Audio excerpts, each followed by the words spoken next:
When we think about long-term care, when we're talking to clients, we think about their future and what those future needs could be. And they could be various, from domiciliary care, so care in their own home, potentially going into residential care, or more needs that are medical and in nursing care.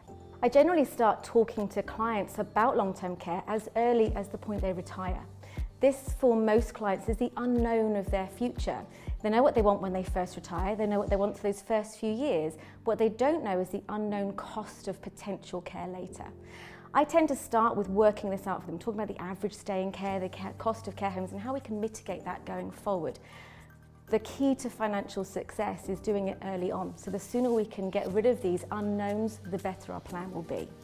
Many clients will come to us under the impression that some care may be paid for either by the NHS or by the local authority.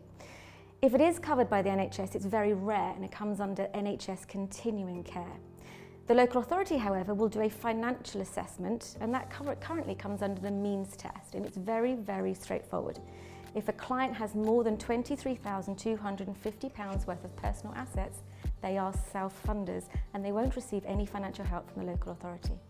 The majority of clients we tend to see own their own home, so this in itself means they failed the means test. Financial assessment is needed in every instance. There are 2 points you would need to see a financial advisor that I often see. The first one is that point at the beginning, that point about planning for your own care, and you can do that very early on. The second point is when someone finds themselves in need of care, and often it's the son or daughter that comes to see me. That's the stage they're like, Mum or Dad has finally gone into care. We don't know how to pay for care.